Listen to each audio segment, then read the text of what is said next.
It's the Week 15 hangover here on the Athletic Football Show. When you have as good a week as we did in Week 15 in the NFL, the hangover also feels particularly juicy. Like, there's a lot of stuff for us to dig into today. Sometimes we're just left with the morsels, Derek, but this week in particular, I feel like there's a lot for us to discuss with these three games that we're going to hit. Yeah, we had Ravens team still fighting for their playoff lives and for the AFC North. We had a Niners team that, honestly, like, I thought the Titans were kind of a weird and bad matchup for them, so I thought it was interesting for them to have to run up and play that game. And then obviously we had the Sunday Nighter that we didn't really get to talk about it on the show, obviously, because we're going to do it for the hangover. The Cowboys are like out of the playoffs now, whereas like they had like a 10 to 12% chance going into this game, and they lose it and they're gone. We're going to hit three games today. Like Derek mentioned, Ravens-Bengals, Vikings-Cowboys, Niners, Titans. We're going to start with the Ravens and the Bengals. The Ravens blank the Cincinnati Bengals 24-0. The Ravens now go to 7-7.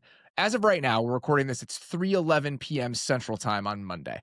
The Steelers will play the Dolphins tonight. That will have huge implications on what's going to happen in the AFC North. As of this recording, the Athletics numbers have the Ravens with a 44% chance to win the division. That might seem low, considering the fact that they play the Steelers again. The reason for that is that the Ravens' schedule after this is heinous. They play the Patriots next week, and they play the Packers the week after that before getting the Ravens in Week 18. So that's why, even if these teams have the same record, or even if the Ravens have a game on the Steelers after this week is over, the Ravens have a very tough end of the season schedule-wise. So just a little bit of context for why those numbers look the way that they do. You and I talked a little bit about this game last night in real time, trying to figure out if we wanted to talk about it on the recap show. We ended up pushing it today, which is pushing it to today. I'm curious, as you went back and you watched this, is there anything different in how you process this game, watching it back over, than your initial impressions of it in real time? I mean, honestly, this was not a game that I got to see a whole lot of during Sunday. I think what really struck me and why this game felt weird upon rewatching it is that one of the things I looked up, because when you watch the game, you look at a shutout, right? And you're like, God, the offense must have just got completely ravaged in this game. And then you watch it back, and they actually were kind of moving the ball fairly well through the passing game, like down to down. It was actually okay. And so I went and looked this up. In shutouts over the last 5 seasons, the only time a team has had a higher success rate than the Bengals getting to 43.7% in this game was the Bailey Zappi start against the Chargers in 2023. So there was only like one other game above 40%. Like, it's very rare that a team can like kind of move the ball and just get blanked. But you have, to me, where this felt like this was just going to be a really weird day for the Bengals was on the possession. I think it was either their first or second possession in the middle to late first quarter. They get to a 2nd and 4 on the Ravens 25. Joe Burrow just misses Jamar Chase on a wide open slant. Like, it was his worst throw of the day. Rare kind of miss for him. And then on the next play, takes like an 18-yard sack to get them out of field goal range, which is also like you're a 5-6 year veteran. You probably shouldn't be making that mistake. It was just immediately like, oh, it might be a really weird day for this offense. Yeah, that's almost exactly my thoughts after going back and rewatching this thing, because you see 24-0 and you think, all right, well, the Ravens kind of got back to it, and the Bengals really struggled on offense in this game, clearly. And I watched a lot of the explosives in this game in real time, and I think that kind of colored my opinion of how the Ravens played, which we'll get into. But if you look at this, per the True Media numbers, the Bengals had like a 44% success rate on offense, and the Ravens had a 47% success rate on offense. The difference was the turnovers and the explosives. That's it. Like, that's the entire difference. And then some of the plays in high leverage moments. Obviously, you know, the Bengals are 3 of 15 on 3rd down, and then you have a couple 4th downs that they didn't end up getting. And so the score of this game is an absolute blowout. I don't think the Bengals played well by any stretch, but it was a little bit surprising to feel how the game was down to down going back and watching it, considering what the final results looked like. So also, I actually just looked this up. This goes back to the same point. On shutouts over the last 5 years, the Bengals had 39 minutes and 19 seconds of time of possession in this game. No other shutout did the losing team have more than 33 and a half minutes. Like, for them to control the ball, kind of move the ball fairly well, get into scoring range multiple times, and come away with nothing. Because that's the thing. It's not like they were consistently moving to around midfield and then losing it. They had multiple interceptions on the Ravens side of the field. The one where I think it was a 3rd and 5. He throws a little bit high to Jamar Chase. He gets tipped up. That gets intercepted. And then obviously the pick 6 where they kind of do the baton passing to Alohi Gilman, also in Ravens territory. So it's like they were getting the ball into scoring range, just like you said, like in the moments where they had to get it over the line. Some Raven made a play, or they had a nice play call, or just weird bounces on interceptions, stuff like that. Even the play you're talking about where he takes the sack on 3rd down to kick them out of field goal range, they were in plus territory on the first drive where that happened. The 4th and 3 where he tries to throw a deep seam ball to Mike Gesicki against cover 2 on 4th and 3, that ball is thrown to Mike Gesicki inside the 5-yard line. And so that was happening consistently throughout this game. If I were, and Joe Burrow said it afterwards, he's like, I played horrible today. Like, it was out of character for me. I think the word he used was, this is an outlier compared to how I typically play, which I appreciated him just saying that flat out. He's like, I'm better than how I played today, because he is. And beyond some of like the high profile mistakes and miscues, the pick six is like a little bit of everything. There are multiple different plays in this game where Dylan Fairchild just doesn't block anybody into a pressure look. And the pick 6 was an example of that, where there's really no reason for him not to block Tavius Robinson on that play. He doesn't. Burrow has to get rid of it quickly. It's exactly what you're trying to do with that simulated pressure when you're dropping Kyle Van Noy back into it. So that's a high profile miss. But there were so many plays in this game where it is like so close on the margins from it being a big play for the Bengals, and it ends up becoming either nothing or a negative. You mentioned the tip ball interception to Jamar Chase. That's not a good throw, but that's a throw that Jamar Chase can bring in every once in a while. The seam ball to Mike Gesicki against cover 2, that's probably the wrong decision on that 4th down throw. He has Chase underneath, but I understand trying to throw that ball down the pipe in cover 2. Roquan Smith does a good job of squeezing it. It's just off of Gesicki's fingertips. Then there was another play. There was a deep shot to Yoshivas in the first half on like their 3rd drive. That's almost completed for a huge chunk gain. And so the margins in this game for the Bengals, like every single close play when they had the ball in this game, did not seem to go their way. Yeah, they just they had a whole lot of nothing. I also did think, like, for the first 2 games that Burrow had been back, I actually thought he looked healthy and looked like he was able to drive the ball well and stuff like that. I just didn't think he drove the ball very well in this game. Like, he just very cold. Right. It was 10 degrees at kickoff, they said, which I know, like, the Thanksgiving game they played was cold, but that was 38 degrees at kickoff. Like, that about 30-degree difference is hell of a lot, especially once you get under freezing that way. And so I thought he struggled to drive the ball a little bit. So you add that on top of, again, getting a little bit unlucky in 5 or 6 of these moments, and that's how you end up getting blanked in a game where you didn't play well, but you didn't play poorly enough to have gotten shut out the way that you did, is probably the best way I would phrase this game. Yeah, exactly. I think that the offense didn't play well, but the offense didn't play poorly enough to get blown out by 24 points. When you look at the other side of the ball, what were your impressions of the Ravens offense in this game?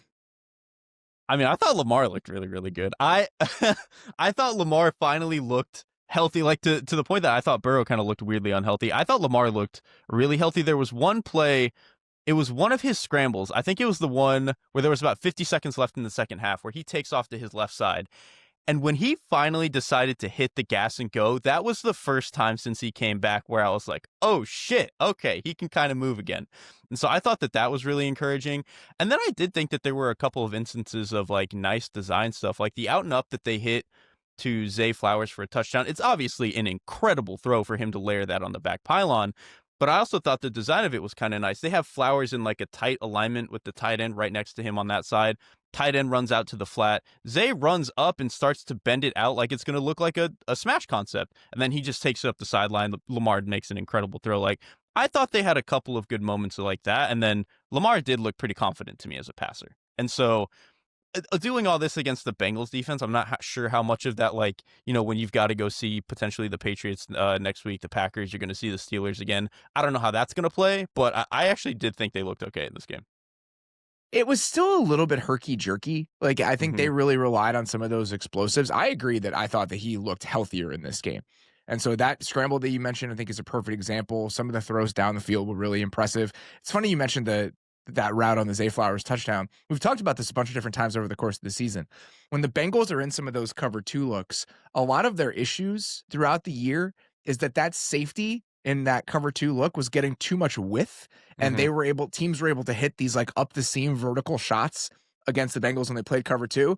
In this situation, Geno Stone did not get enough width on a play up the sideline, and so Zay is open on a beautifully thrown ball from Lamar. And so you had some explosives. You had a couple plays that, I mean, the throw he makes to Zay Flowers at the end of the first half, the little one he like pops over the corner in cover 2 that Zay like somehow catches in that little void. That was an insane play. Can I also say the thing about Zay? I don't understand Zay Flowers because he has that catch, which is incredible, knowing that Jordan Battle is trying to take his helmet off on that play. And then you had, I think at some point early in the second half, Zay Flowers runs his dig route and catches a really nice contested pass. But then he also had the wide open deep stop route in, I think, the first quarter that just like hits him in the stomach and he tips it up to a defender. I'm like, can we just be normal? For one game, can we be normal? Because he had like 4 awesome plays and then did that in a game where the Ravens did not have the ball a lot because the Bengals were moving the ball. And then he had the play in the back corner of the end zone where Lamar gets to him on the corner, and that would have been a tough catch. That's like a twisting catch, but that's a ball you want your best receiver to make that. Yes. And so it was one of those games where I think Lamar looked pretty good, but the offense was still like weirdly frustrating in some moments. You had explosives on the ground, but when I look at this Ravens team right now, and you see some of these flashes where you're like, okay, like this is it. Like this is what I want to see from them. There were plenty of those in this game, but I still get back to it when I'm watching the pass rush and when I'm watching the offensive line. Even if Lamar is going to be right, I just have my questions about whether this team is good enough up front on both sides of the ball right now to be truly scary as you get into the playoffs. They do not have like a real pass rusher. And how badly they miss Matabike when you watch a game like this and there's just very little interior push. Travis Jones had a couple of nice moments, but like that's not what Travis Jones's game is. Tavius Robinson had some unblocked pressures in this game, but like that's not what he is. Draymond Jones had a decent game as a pass rusher, but he's not like a dynamic player in that way. And so they just don't have a ton of juice, especially for a team that isn't going to blitz very much. And then on the other side, they just don't move people. That offensive line, it just does not move people right now. Even like you look at some of the stuff, some of the reps that Ricard has as a blocker right now, like this used to be a team where you would watch them play and they would really be able to grind opponents like down into dust with the physicality they brought on that side of the ball. And I just don't feel that from them right now. Even like the biggest run they had in this game was that little pitch out to Henry on the right side. And that is like a finesse trick'em-dickum run. Like that's kind of what they need in order to find explosives. And so even in a game where you saw little glimpses of like a version of the Ravens that I want to see, I still just feel like there are important qualities of this team missing right now. I think in terms of like them being a potential Super Bowl contender still, I'm with you.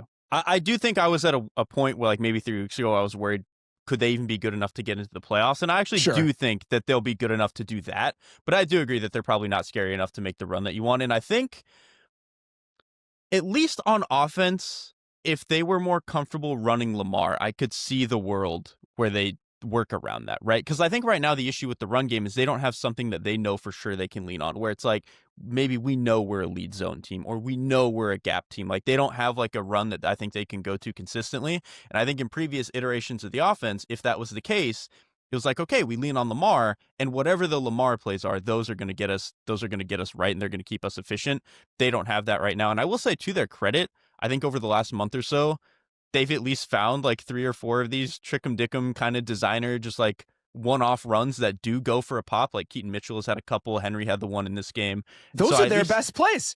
Right. Them like with designery perimeter runs, those are their best plays. And I actually want to see them. And obviously the downside of those plays, like those can get blown up. There's a high variance when you're trying to have a steady diet of those within your offense. But when I watch this team right now, like I kind of want to see them try more of them because they're not consistent enough down to down, either running the ball or dropping back to pass, where I feel like they need to be hunting out as many explosives as they can in as many areas as they can. And so if we get to a place where instead of 2 or 3 of those a game, you're trying 5 or 6 of those a game, I actually think that's the version of the Ravens offense we need to see for them to be whatever the best version of themselves is right now.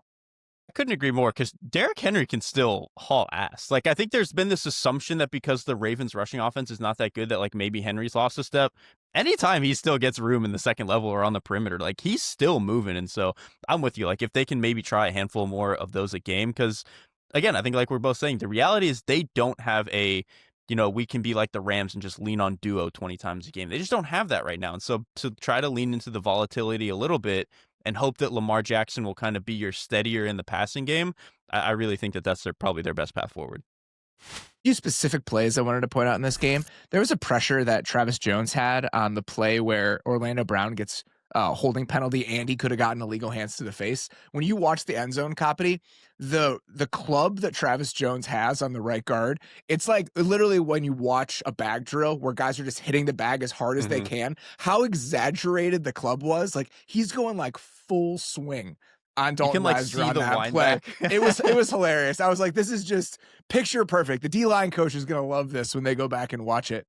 My favorite play of the entire game, talking about like Lamar looking healthy, the flip he had to DeAndre Hopkins on that RPO was absolutely disgusting. And so I think we're going to play it if you guys are watching the YouTube version of this.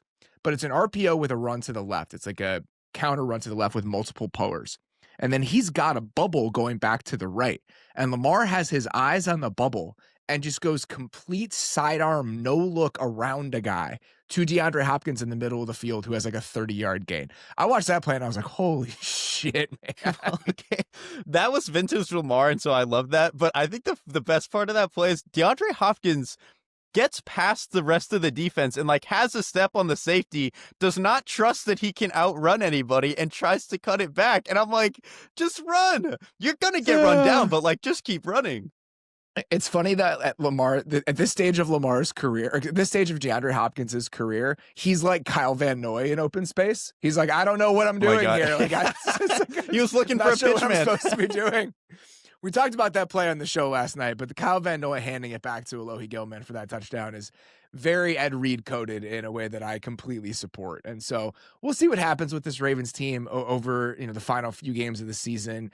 I still think that there's like a reasonable shot that they get in. I just am not sure how dangerous they'll be if that happens. Like it just feels like a team that lacks teeth in both their offensive and defensive lines. And I'm just not sure what a Ravens team with that specific issue is going to look like as we get into the playoffs. That being said, like all these teams are imperfect, man. Like I don't know, like contextualizing who the Ravens are with like the rest of the AFC and even like the rest of the field in general right now makes it even more of a complicated conversation. Because if I was putting this Ravens team against like last year's Bills team or last year's Chiefs team, I'd be like, oh, they ain't got it. But I just think that there really are no perfect teams as it currently stands. And so it just makes me think about them a little bit differently, even if I'm not that enthusiastic about them. That's the thing. It's a weird AFC. I don't know if I trust this team overall, but like ultimately Lamar Jackson still being in the dance, especially if he's going to get a little bit healthier over the next 3 weeks. Like I still want to see it. The last thing I want to say about this game, because we haven't discussed this at all in any capacity. The quotes that Joe Burrow had last week that were taken, I think, by a lot of people as him saying that he was unhappy, that there were issues with him being in Cincinnati. I never read them that way. And in talking to some people there just that covered the team, because I wanted their opinion, like they hear from Joe every week. They're very used to his messaging and the fact that he wants to get stuff across sometimes in those settings. And when I was listening to him last week, that sounded like a guy who has been hurt a lot and who has a team that's losing. Like it just sounded like somebody who's kind of beaten down by what this season and honestly the last several years of his career have looked like. I don't think that was Carson Palmer, get me the hell out of here. And I think for the most part, as people who are around him all the time have parsed this, that's where a lot of people have landed. And so I just wanted to talk about that for a second, because I think that it really did get blown into something I don't think he was trying to intend it to become. I'm with you. Like, to me did not feel like a Cincinnati thing. Like in terms of the offensive construction, like it's been all the stuff that he wants, like having Jamar Chase around, them, keeping T. Higgins around, like just the way that they've built the offense and the way that they construct it consistently. It's his thing. So I don't really think he was complaining about like how the team is operating or any of that. It was I'm with you. It's like he's banged up every year. It's the thumb thing, or it's some sort of lower body injury, or it's the turf toe stuff. Like it's just one thing after another. I just don't feel like since that the what was it 2021 run, he's had like a full season really where it's like I have nothing in the off season, I have no issues during the season where I can just play football at a really high level. He just hasn't been able to do that, and obviously over the last couple of years his defense, maybe even if he was healthy, would have made it really hard anyway. All right, we're going to take our first quick break and come back and chat a little Vikings-Cowboys. This episode of the Athletic Football Show is brought to you by our friends at Facebook. Every year around the holidays, there's that moment when you realize you want your gifts to actually mean something. Not just another item off a list, but something that shows you really get the person you're giving it to. And that's kind of what Facebook's reminding us all this season. It's not just about staying connected online. It's about embracing all possible connections that Facebook unlocks. Maybe you're doing a Secret Santa at work, and you scroll through your coworker's Facebook profile and notice they're a huge vinyl fan. Next thing you know, you're on Marketplace, finding that vintage jersey signed by your favorite player from a local seller. Or maybe you join a group where people share their favorite gift ideas at the best spots to see holiday lights around town. Those small moments, a comment, a message, an idea you stumble onto, can end up becoming something bigger. That's what Facebook's all about this season, reminding us that a little connection goes a long way. So whether you're finding the perfect gift, reconnecting with an old friend, or just sharing a little holiday spirit, Facebook is where those connections start. Let's reconnect this holiday season with Facebook. The Vikings knock off the Dallas Cowboys 34-26. Dallas goes to 6-7-1 on the season. Like you said, they now have a less than 1% chance to make the playoffs. The Vikings were officially eliminated from playoff contention after the Bears win yesterday, and so this is more about morality points than anything else for the Minnesota Vikings. Where do you want to start with this? You were very excited about the prospect of a Brian Flores defense playing against Dak Prescott. I think in a lot of ways, this game did deliver on that front. Do you want to dig into that first? It actually did deliver on that. I would like to start there. Like we can talk about a bunch of different specific moments, but I think where I felt where this game was really cool was in the second quarter. There was about 8 minutes and 40 seconds left. It was 3rd and 10. Flores loads the line of scrimmage. And what they end up doing is they drop multiple guys from like the weak short side of the field back into the open like field side where I think Dallas had 3 receivers, knowing that Dallas wants to run a bunch of crossers into that way. They cut off all the deeper ones. Dallas only gets 7, so it becomes 4th and 3.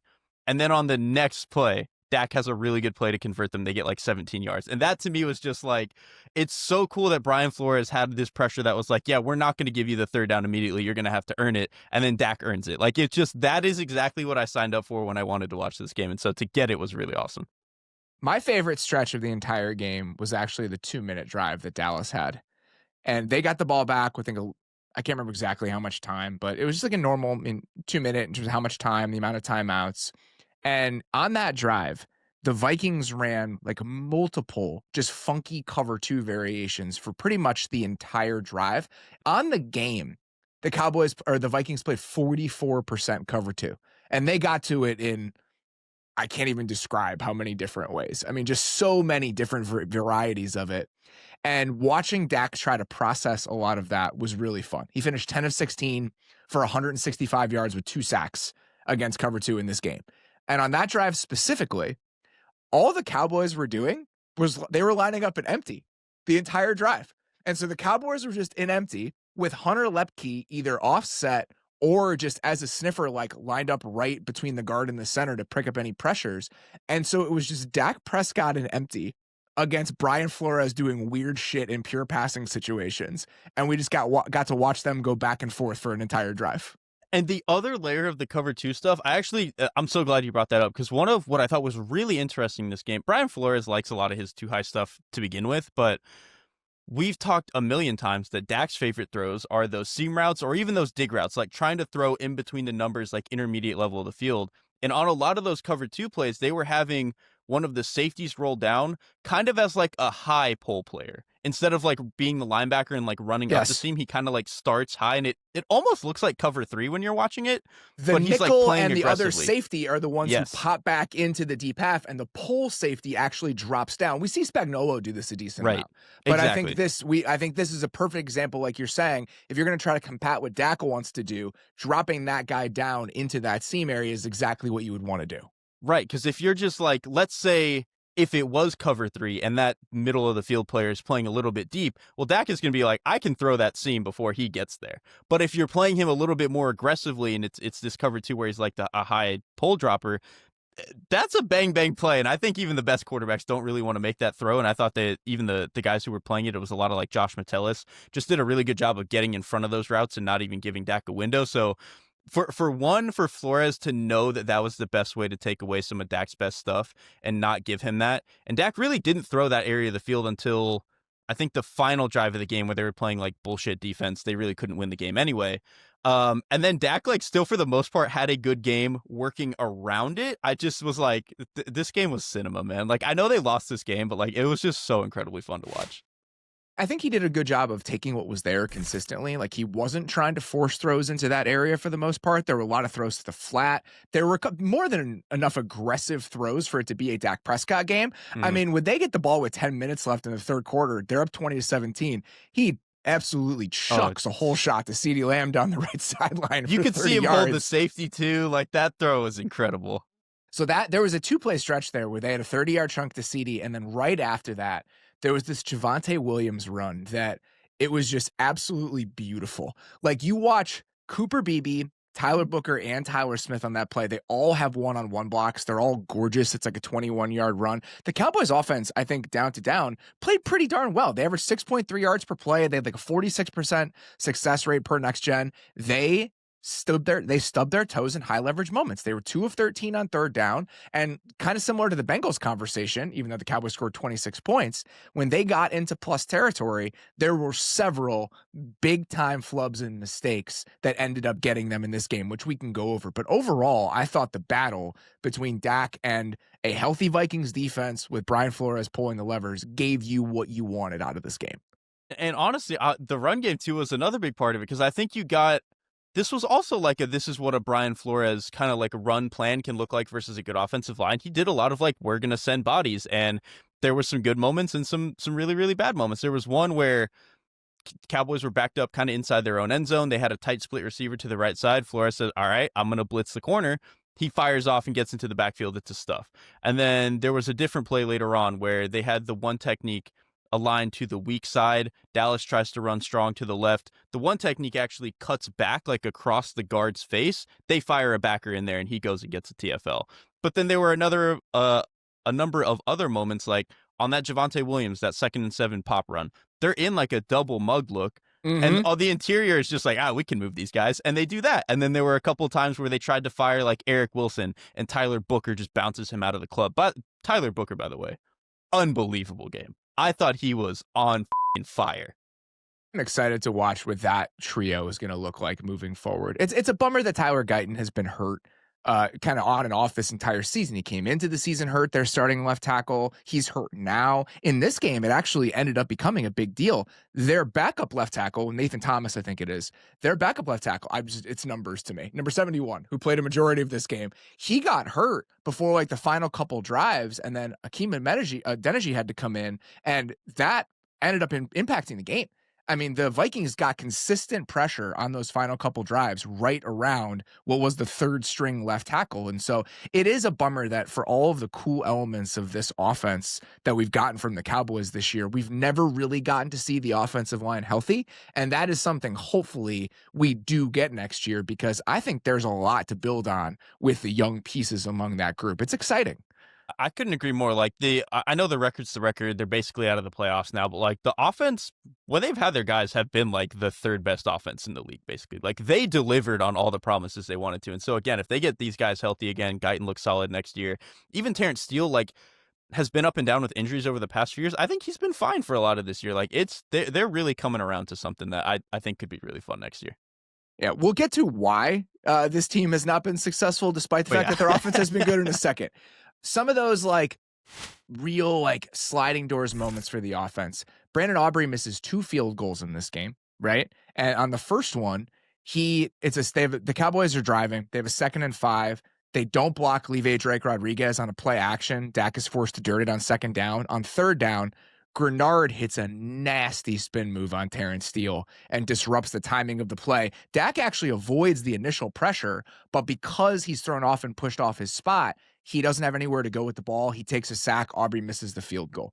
They have a third down early in the third quarter, deep in opponent territory. Vikings bring cover 0. Dak has to get rid of it immediately. Turpin gets tackled short of the sticks. They have to kick another field goal.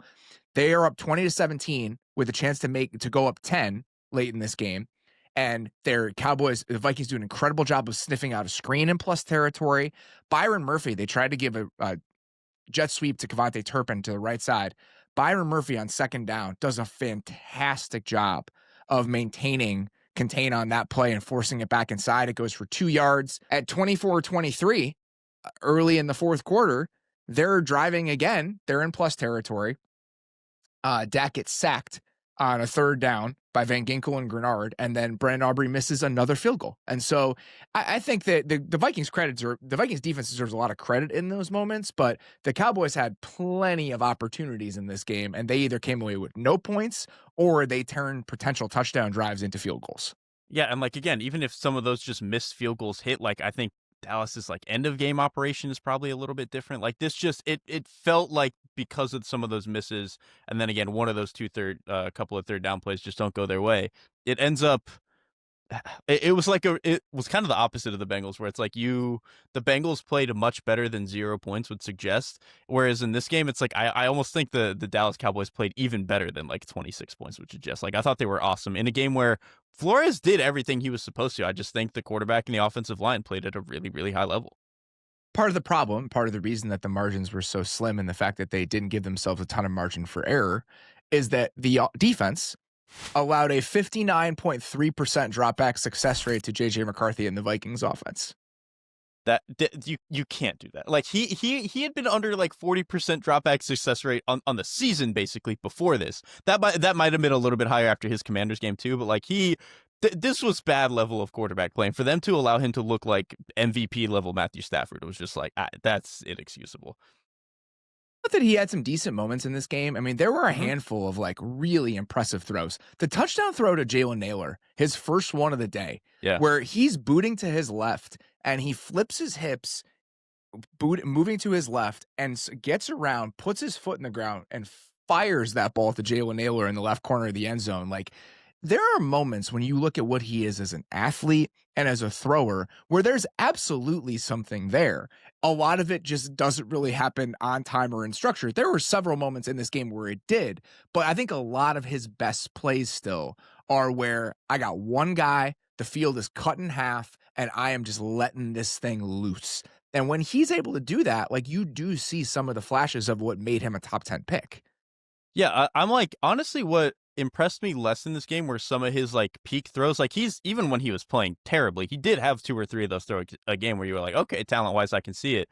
I did think for the first time, even though there are some instances where he's still a little late, maybe his eyes aren't perfect where they need to be. This was the first time where it didn't feel like he was frantic in the pocket and he didn't feel as jumpy. Like I did feel like he was confident in the way that he was playing. And so again, Dallas's defense maybe allows you to do that a little bit easier, but I did think that there were a couple instances where even when and how he's deciding to take off as a scrambler, I thought was a little bit different than he had done in previous games. Just some of that stuff I thought he did well. And so like it was early in the fourth quarter with about 11 and a half minutes left. It was just this 2nd and down, 2nd and 7, and just how quickly he decided to take one hitch. Okay, boom, I'm just going to slip out of the B gap here and go get a first down.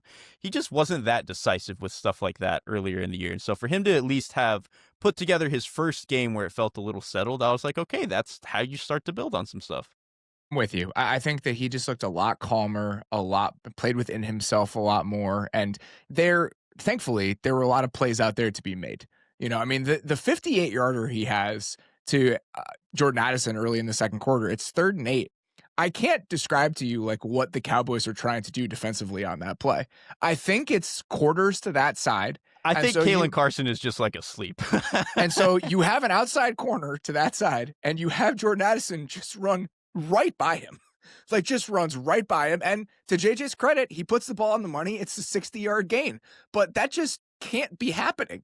Like the amount of open guys that this team consistently allows, I just don't understand like what the plan is supposed to be on defense and how we've arrived in such a terrible spot with this group.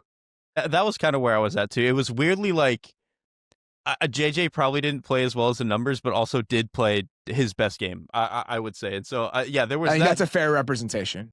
And that play was the most egregious one to me, where I was just like, I don't understand what Kalen Carson was looking at. Because there are moments where it's like, okay, a guy puts a crazy double move on a guy, and you just start to burn past him. That Addison didn't even really do that. It was kind of like a pretty stock standard route. And so I do think it was a good concept. Like, they were running like kind of a Mills concept where the inside receiver is running like that deep over dig route. And so it's designed to draw the other safety down and let that be a one-on-one. So decision wise, like, McCarthy should make that throw whether or not Kalen Carson is participating in the play either way.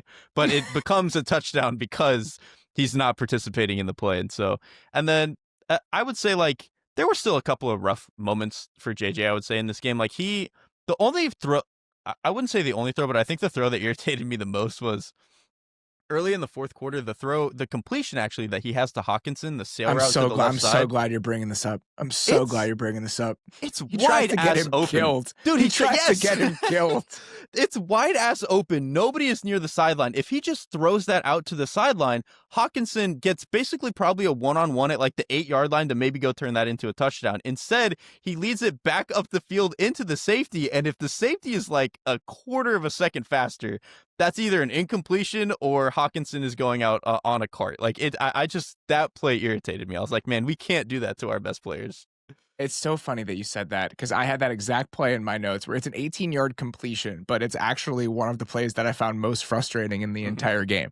But you go to the flip side, his best throw of this entire game and his best play of this entire game, in my opinion, is to TJ Hawkinson. There's like 4.5 minutes left in the third quarter, and it's cover 2, and he puts a seam ball on TJ Hawkinson for like 30 yards. And then on that same drive, it's a 4th and 3. That's the play of the game. The Vikings have a 4th and 3 on that drive, and they're initially, Jalen Nailor is covered. I assume this was not the design of the play. Sometimes you'll see this where you'll have a guy kind of sit for a second and then wheel back around as like a double move. I don't think that was the design of the play. I think that is a second reaction play from Nailor, who is sitting there. He's covered. He wheels back downfield. JJ extends, finds him down the field, and that's the touchdown drive that makes it 24-23. So the Cowboys were up 20-17. They go down. They have a 4th and 3 in Vikings territory. They take a delay. They kick the field goal. They go up 23-17. So instead of going up 10 there, they go up 6. And then on the ensuing drive for the Vikings, they have a 4th and 3 at the 37-yard line. They get it. They score a touchdown. They go up 24-23. And so those two 4th and 3 plays and decisions, and I'm not even like excoriating Brian Schottenheimer for not going for that, but that sequence where the Cowboys come away with 3 with a chance to go up 10, and then the Vikings come back and score a touchdown on that drive with the seam shot to Hawkinson and with that 4th and 3 conversion, that's where the game changes, right there. And then Aubrey misses a field goal on the next drive. And actually, the Nailor 4th and 3 was interesting to me too, because I think when I first watched it, and when you watch it back, it's like Nailor has, if he wants to throw it down the sideline to him vertically and let him run under it maybe for a touchdown, it's there. But then as I watched it again, I was like, it's 4th and 3. Maybe just giving him the back shoulder where he's the only guy who can go and get that ball actually is the right throw. And so it ends up looking a little bit weird, like as I like rewatched it a couple times, but I was actually kind of impressed that McCarthy was like, you know what is the quickest way that we can just get this completion and keep the drive alive? I actually liked it. Couple things to point out. Vikings had a 33% rushing success rate in this game. I thought the Cowboys front, the Vikings offensive line had some issues with the amount of like stunting and games that they were having to see in the run game. And so there were a lot of run stuffs, negative runs, just nothing going for the Vikings on the ground. There was one play though, where it was exactly. I think I know where you're going. Yep. It was a 7-yard run. Yes. I'm so glad you have this. It was a 7-yard run at one point in the game. And I just cannot describe to you how aesthetically pleasing it was. It's a 7-yard zone lead run. And when you watch it happen, there's a double team between Fries and Kelly. And then CJ Ham is leading up. And the combo between Fries and Kelly, the timing of it, Fries comes off of it onto the linebacker. And Fries and CJ Ham hit their guys at the exact same time.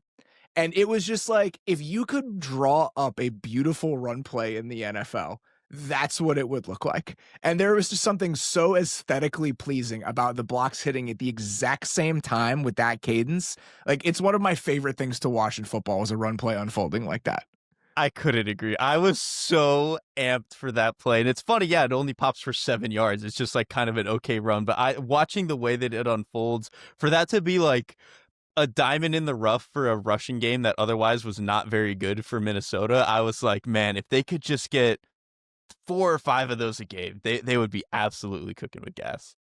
Well, like specific plays by defensive linemen in the run game, Jalen Redmond continues to have like 2 plays a game where I'm like, my God, like he just kind of like had like a long arm in the run game holding off Tyler Smith for a TFL at one point in this game. And then the other guy, Kenny Clark, did something disgusting to Ryan Kelly on the Vikings' second possession. He was lined up as a head up nose on that play, and he times up the snap count.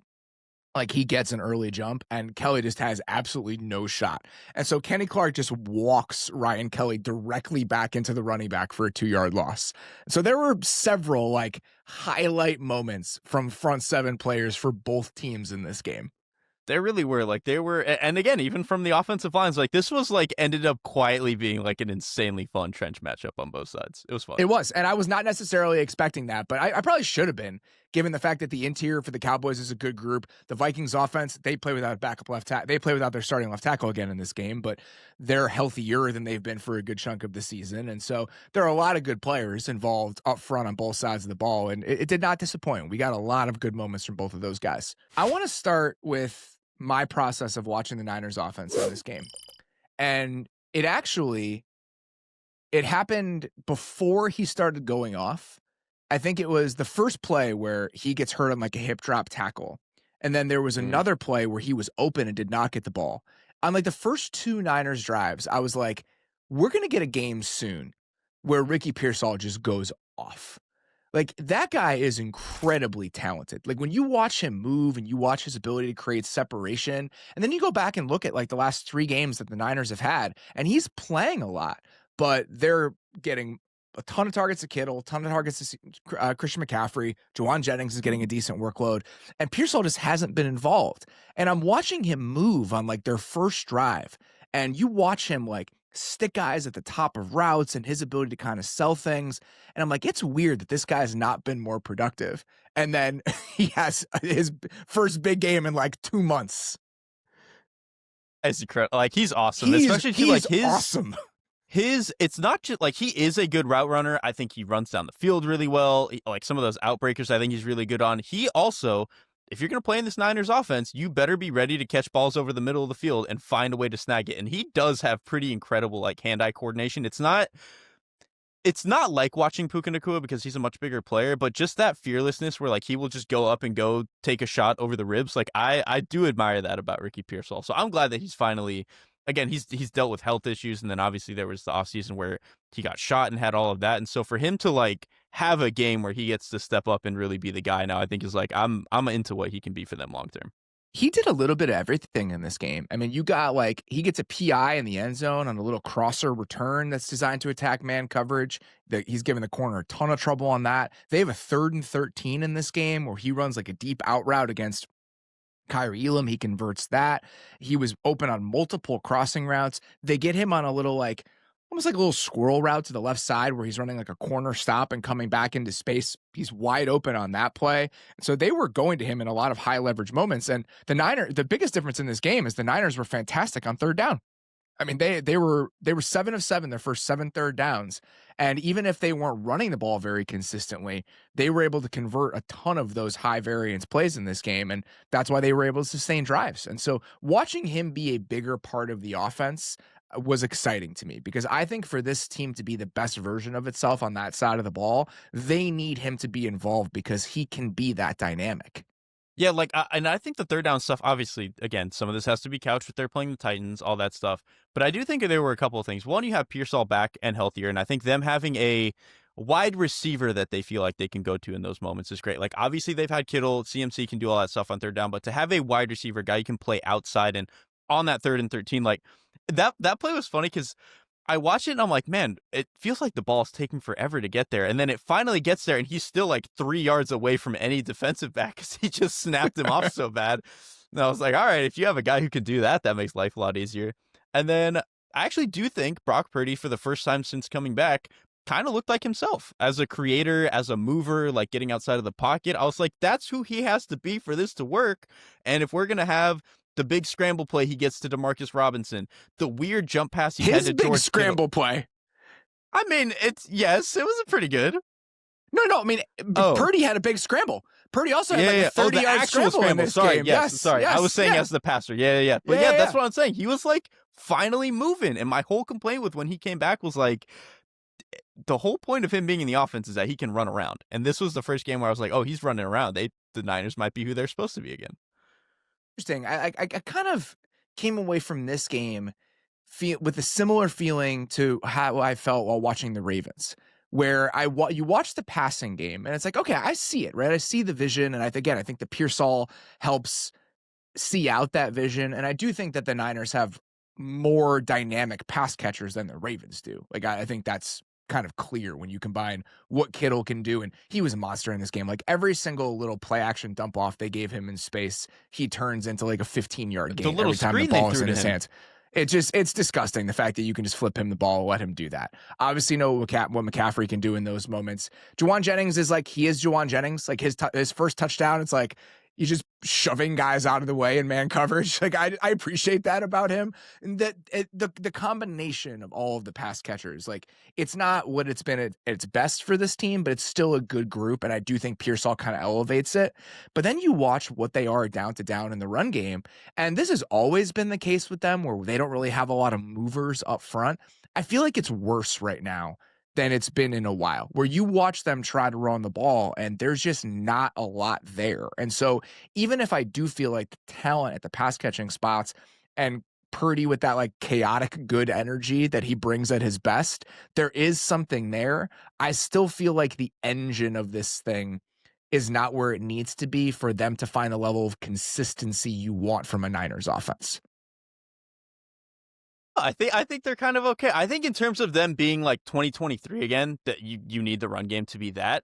But I do think that like what they are now, like they can consistently be like the 6th best offense in the league. Like if that's the bar to me, I kind of think they can with some of these guys being healthy. Like, because to me at least, are you scared of this offense though in the playoffs? I guess that's where I get. You are. I think I would be. Yeah, I think if Purdy continues to look healthy the way that I think he has, if Pearsall can continue to be like this team's number one, Kittle is as scary as anyone in the league with the ball in his hand. And I know that CMC in the run game has not been good, but I do think by virtue of having Christian McCaffrey on the field, teams are still scared of them running the ball. And you get some of the coverages you want so that Kyle Shanahan can run a lot of the plays that he wants. I mean, even in this game, the Titans ran like 72% cover 3 on passing plays. Like they were getting the stuff that they want. And so even if there's more of the burden on the passing game to be efficient because they're not running the ball well, Christian McCaffrey, what he can do in the passing game almost allows you to replace the run game in a way. So I actually am pretty scared of them. I think that's fair. They were unbelievably efficient throwing the ball in this game. I mean, there's no denying that. I just think a decent amount of it is still coming like slightly off schedule. And I guess that's okay if Brock Purdy is your quarterback, right? Like you have to embrace that because he can do that. That's what he can do that Mac Jones can't. I don't know. I think there's just like something about when I watch them where I'm still worried about what the offensive line is going to look like in important moments from both a pass protection perspective and from a being able to run the ball on your own terms perspective. Like I don't trust their ability to do that right now.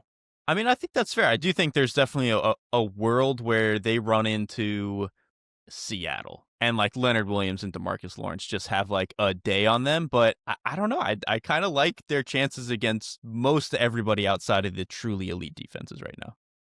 Those are the teams are going to have to play in the playoffs. I think that's kind of where probably, I land. And like in this game specifically, they got beat up on both sides of the ball up front. Both sides. They got pushed around, and that's really the issue. Is capable of doing that, but they can get pushed around on both lines right now. The defensive line, that shouldn't be surprising, right? Like we know that that's a group that is hurt, and then your best pass rusher is a guy you don't like defending the run, but he has to be out there because he's your best defensive end right now. In this game, the Niners allowed a 70% design rush success rate per next gen. 70.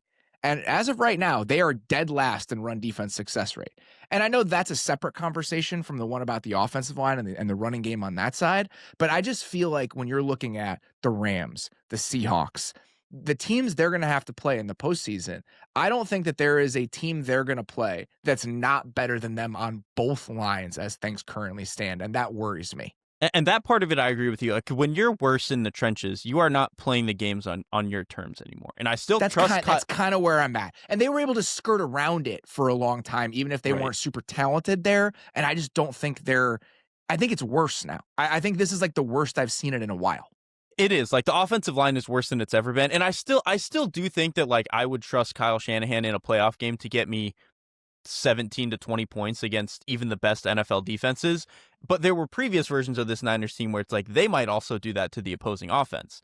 There's no shot this Niners defense is doing that to anybody right now, again, because they can't stop the run whatsoever. And then I actually don't think the secondary is that bad. It's just if you're never putting teams in pure pass scenarios, and even when you do, you can't rush the passer, how is the secondary supposed to look any sort of decent? Yeah, and the linebackers they're digging into their depth there too. Like D. Winters has been nice, and he had good moments again in this game. But I just think that the quality in the front seven right now, combined with the quality of the offensive line, it gives me pause about what this team can accomplish when we get into the playoffs. Like what they've done up to this point and what they continue to do is undeniably impressive. Like this is a very good version of a Kyle Shanahan coaching job, and I think Saleh deserves a lot of credit too. I just think that there's some oomph missing from what they are right now, almost to no fault of their own. Like this is just the place where they've landed. On the offensive line, it is their fault, but on the defensive line, it is not their fault. Yeah, the defensive stuff like that was kind of an accident, and like to quickly recalibrate it too. Like I think it is a little bit disappointing that you win this many games and probably just don't feel like your team can realistically do anything to get to the Super Bowl. But we said coming into the year that this was like a reload year for the Niners. And so for them to even look like this is like, oh shit, okay. I mean, it's a really impressive year. They should feel good about where they've gotten and also be realistic about where they can actually go this year. I want to be clear about that. When I frame it that way, I'm not disappointed in what the Niners are right now. I think it's just trying to be realistic about what the Niners are right now. And I'm not going to rule out these pass catchers, Kyle Shanahan and Brock Purdy, doing something crazy to a really good team in the playoffs. Like I do think that gear exists because they're so dynamic. But again, I just think that the engine of things and like it's not solidified to me. I guess that's what I mean. It feels flimsier than I want it to because of what they look like on both lines. The Titans continue to be pretty good on the interior of both lines, and they were in this game. Like I think that there's something there with like elements of this Titans team. The run game looked really good in this game. Jeffrey Simmons is giving people tons of problems in this game. I think that we've talked about this a lot with the Titans. Like they just need better talent on the edges of their offense and defense. They need better receiving talent. They need better edge rushing talent. They need better DB talent. I mean, what Ricky Pearsall was doing to like every single member of the Titans secondary in this game, it's just a tough place to be. But like, that's where the Titans are right now. It's and they were like that when they had all their guys healthy, and then they are now digging into a little bit of depth at defensive back, which I think has been a bigger issue. Like I'm pretty much with you on the offense. Like I've waxed poetic about Cam Ward a number of times. I don't need to continue to do that, but like I think the backfield is relatively talented. We've seen this offensive line have some pretty good games, especially after the first like 6 weeks of the season. Over the first 5 or 6 weeks, they were pretty tough, but I really think that they've kind of scaled into this season really, really well. Again, it's left tackle in this game too, and you could tell, you could feel it over the course of the game. Which, like earlier in the season when it was backup right tackle, you could really feel it. Like there's definitely aspects of that I think can be frustrating. But when they're healthy, I do think the offensive line looks okay. I think tight end Gunnar Helm is kind of giving them a little bit of something. I think he's a pretty solid player. That's like a nice piece for them to have. To me, it really does just come down to the wide receivers, and I think in this game it was actually both phases of the game. Obviously, this is a unit that's had their drops, and they don't necessarily get open consistently, and you really have to help scheme them open. They were also really frustrating to me as blockers. Van Jefferson in the red zone missed a block on a safety coming down into the run fit. There was one where Chimere Dike they had him inserting on like a duo run and he just completely whiffed on his guy. Like it was a little bit of everything in this game. And so I think if they can sort out wide receiver a little bit next year, I'm like, they're not going to be a good offense, but they should be watchable. Like they've got enough talent. I mean, I have a keen eye on who is going to be the offensive play caller and designer for this team. Like who they end up with. I do think there's enough to work with here where I want to see how this goes. And even in this game, like it's 17-10 at halftime. You know, like they were in this thing. Like they were showing some fight. Like there were definitely some flashes from the offense. The Niners come out on their first drive of the second half. There's again, Pearsall has a 38-yard chunk on like a crazy good route against Marcus Harrison. That drive ends with a corner route touchdown to Juwan Jennings. It's suddenly 24-10. On the next Titans drive, you feel the backup left tackle and their inability to pick up some pressures. They punt the ball back. The Niners score a touchdown. It's 31-10. The game is over. Like it just there is like a decent amount of fight and resistance for stretches of these games before they just get out-talented over the course of it by better teams. That's exactly what happened again yesterday. And that's kind of the other part of it too, is that this is an offense that when they've been at their best, it's when they can stay balanced and run the ball, because they do run the ball fairly well, and it keeps this offensive line, especially with a backup left tackle in this game, out of some pure pass stuff. When they get into most of their games this year, where they start to fall behind a little bit on the scoreboard, they're down 10 points, 14 points, 17 points. Then you have to pure pass with a rookie quarterback, an offensive line that is still a little bit shaky in terms of pass pro, and no receiver or pass catchers that you're really scared of. Like, that's how these games, they get to points where they have to dig themselves out, and then they just don't really have the ability or the talent to dig themselves out of it. Yeah, I feel, I was going to say less hopeless. I don't even feel it. I'm not hopeless at all. Like, I don't think this is hopeless. And I think as a Titans fan, that's really all you can be asking for right now, is to have enough glimpses now where this is not totally a lost cause. And I don't think that it is. It doesn't feel like watching the like Urban Meyer Jaguars or like this year's Raiders or anything like that. It's like, it's a bad offense, but there are at least kernels of like, we could pick and choose from this and this can be something down the line. All right, before we get out of here, we're going to hear from you guys. We're going to take a couple voicemails for another edition of Monday Morning. We got a couple sad fan bases we want to get to today. Beller, hit us with the first one. Hey, Robert. I'm sitting outside with my dog. Just watched the Cowboys game. There's a wind chill about -5 right now. He's just squatted to start doing his business, and it's begun to smell like the Cowboys defense out here. I mean, we gave up 34 points to J.D. McCarthy tonight. I know the Parsons trade is what it is at this point. We got Quentin Williams, we got some other guys. We gave up 34 points to the Vikings.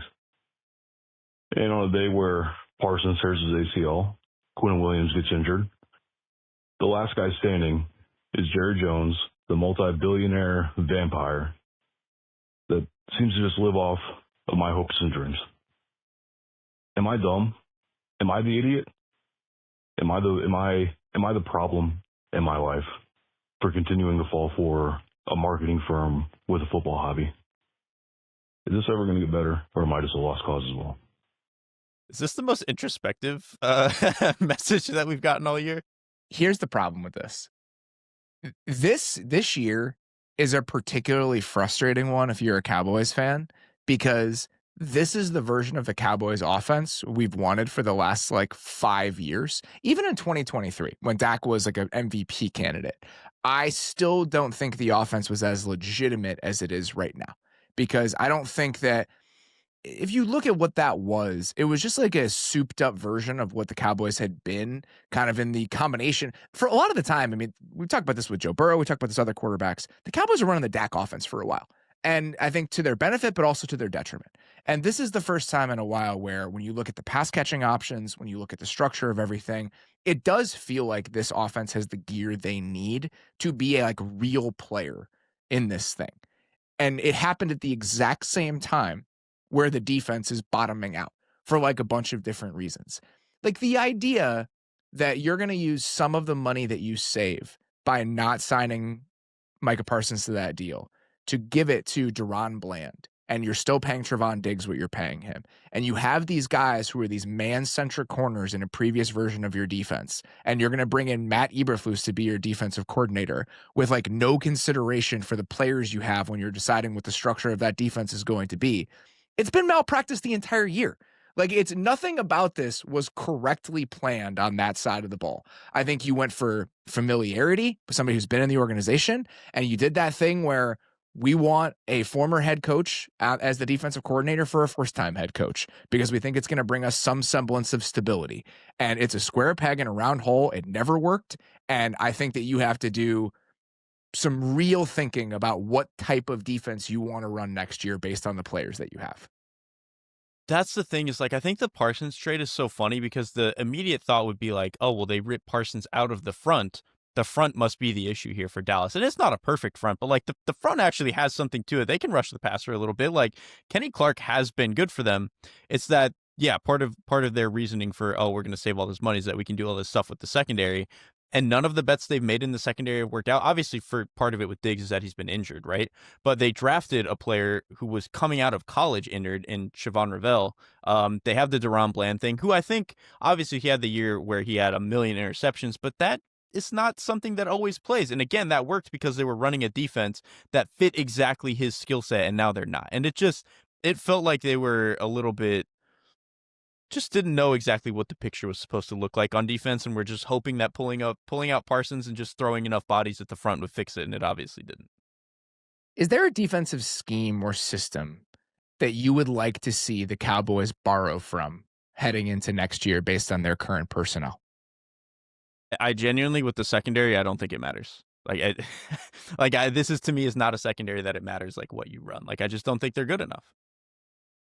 I would like to see, I mean, we'll see what Ravel looks like with a full offseason if he comes into next season healthy. Like, there's still enough youth on that side where, and I think, again, defense can just be so volatile from season to season that I do want to see like a different set of ideas and how this group plays with a different set of ideas. I just don't know exactly who that person would be.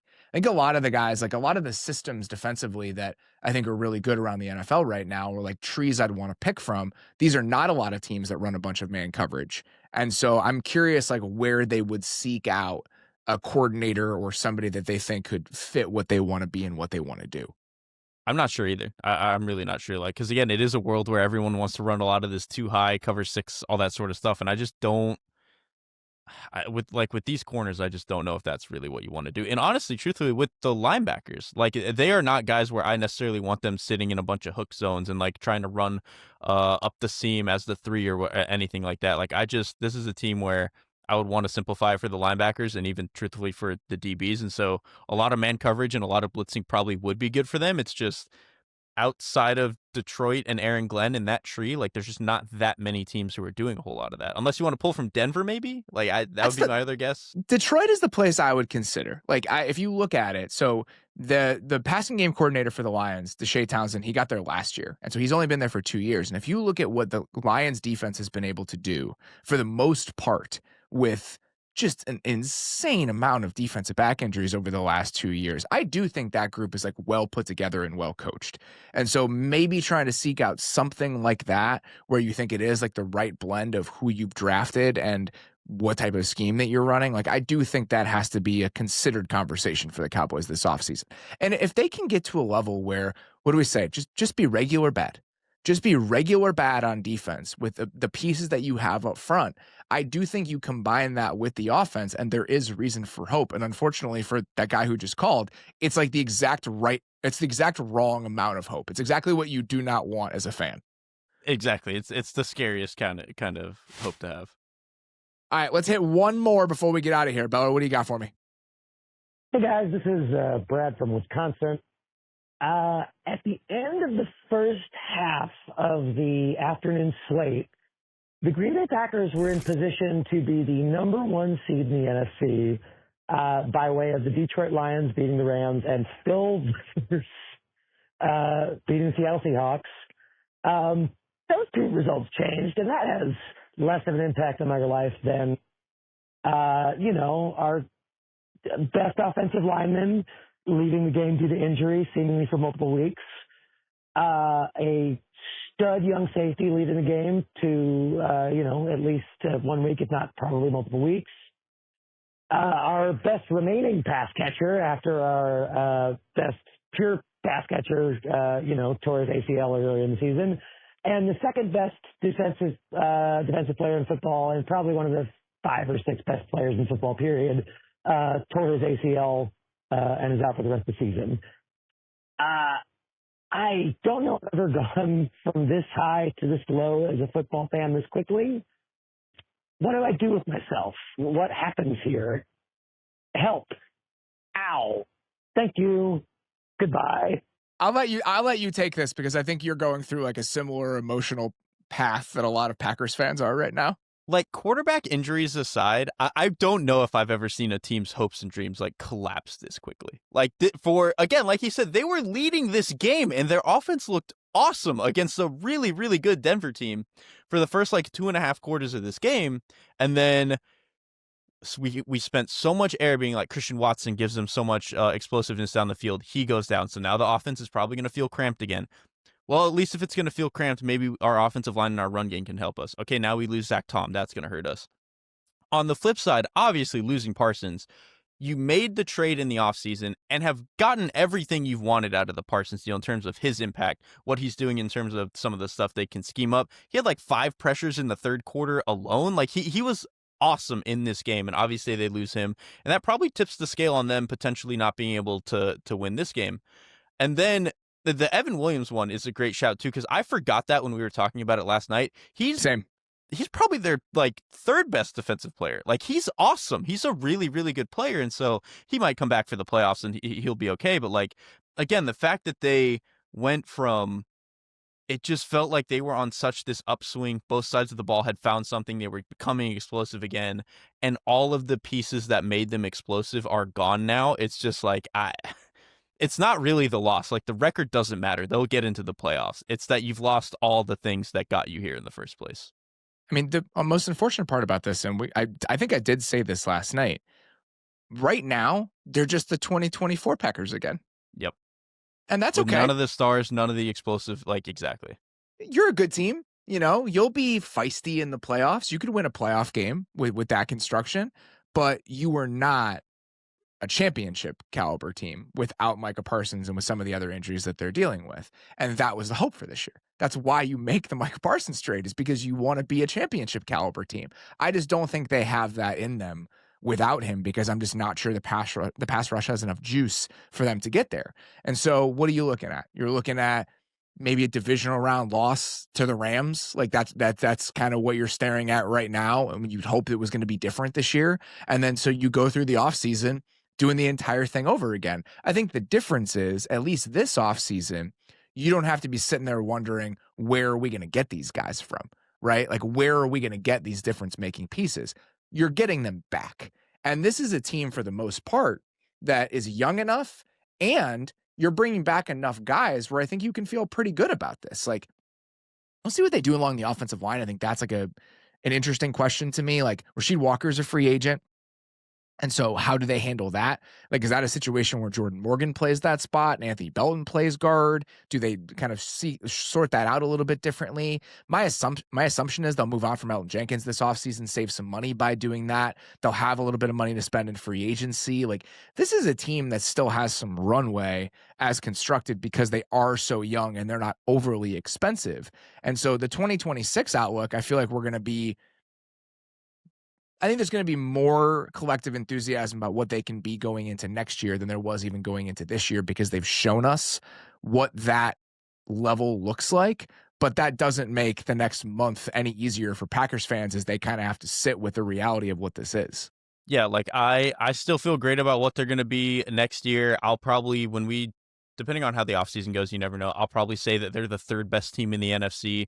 I thought they were the 2nd best team in the NFC halfway through that game. And then very quickly they've become like, they probably don't have the juice for the Super Bowl, which is, it really did feel like over the last 3 weeks, it was all coalescing and you could see the vision, and it just immediately got shut out. Life comes at you fast in the NFL, my friend. Sure does. All right. That's all we've got for today. We will be back tomorrow with Building the Beast with Dane and Dave. We will have our Monday Night Football recap on the YouTube channel, available on Tuesday. If you guys are watching this, encourage you guys to go check that out. I'm excited for Steelers-Dolphins. I think there's a lot on the line in that game. Steelers lose that game. We'll see what it does for the Ravens. And so excited to chat about that one and excited to bring you guys a bunch more this week. For now, that's all we got. Appreciate you listening. We'll talk to you very soon. Thanks for watching. Follow The Athletic Football Show wherever you get your podcasts. And don't forget to subscribe on YouTube.